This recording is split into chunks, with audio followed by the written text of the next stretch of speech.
சேவை பண்ணுறதுக்கு புழங்கரிசி அரைச்சி வச்சுருக்கேன் கிரைண்டரில்.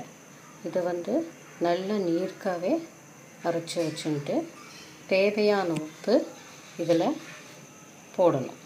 அது நீர்க்காவே இருக்கலாம். அப்புறம் இந்த கன்சிஸ்டன்சியில் அதை நல்லா நைஸாக கிரைண்டரில் அரைச்சி எடுத்து தேவையான உப்பு அதில் சேர்த்துக்கணும்.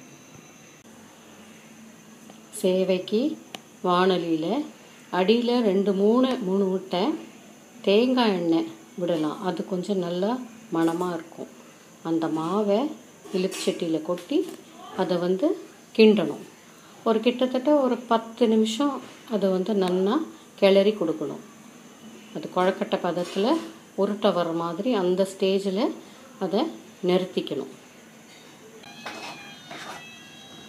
சேவைக்கு இலுப்புச்சட்டியில் கொஞ்சம் எண்ணெயை விட்டு தேங்காய் எண்ணெயை விட்டு அதை கிண்டின்னு இருக்கோம்.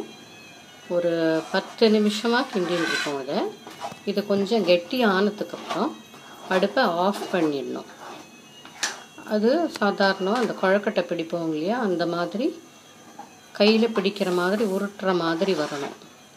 உருட்டுற மாதிரி அதுக்கப்புறம் இதில் வைக்கணும், குக்கரில் வைக்கணும். குக்கரில் இட்லி தட்டில் எண்ணெயை தடவி குக்கரில் ஆவியில் 15 மினிட்ஸ் வெயிட் போடாத வைக்கணும். 15 மினிட்ஸ். இது ஆயின்ருக்கு, கெட்டி ஆயின்ருக்கு. உருட்டுற வர பதத்தில் வந்துருக்கு. ரொம்ப ஹைலியும் வைக்க வேண்டாம், ரொம்ப சிம்லேயும் வைக்க வேண்டாம்.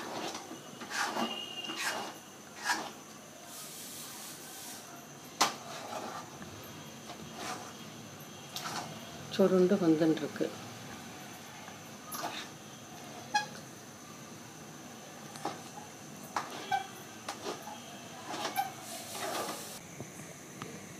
சேவைக்கு குழக்கட்டை மாதிரி இட்லி தட்டில் எண்ணெயை தடவி வச்சுருக்கேன். இதை குக்கரில் 15 மினிட்ஸ் இட்லி எப்படி வைக்கிறீங்களோ அதே மாதிரி 15 நிமிஷம் ஆவியில் வேகணும். வெயிட் போடாமல் வைக்கணும்.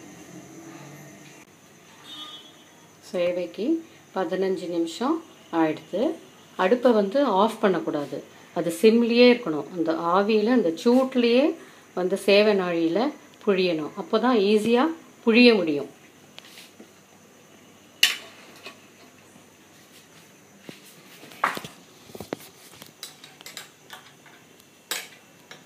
இதோ இந்த சேவை நாழியில் போட்டிருக்கேன்.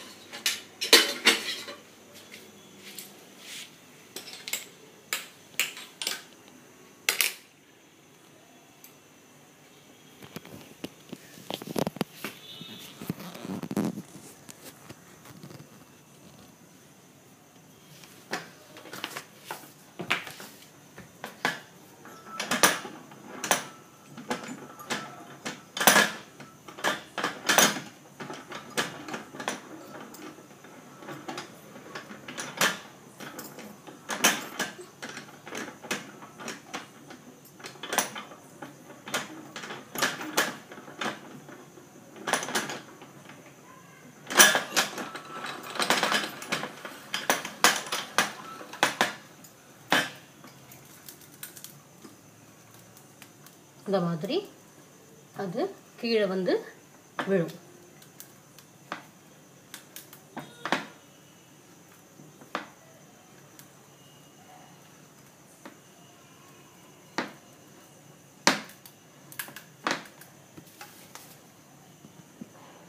இந்த மாதிரி விழும் கீழே.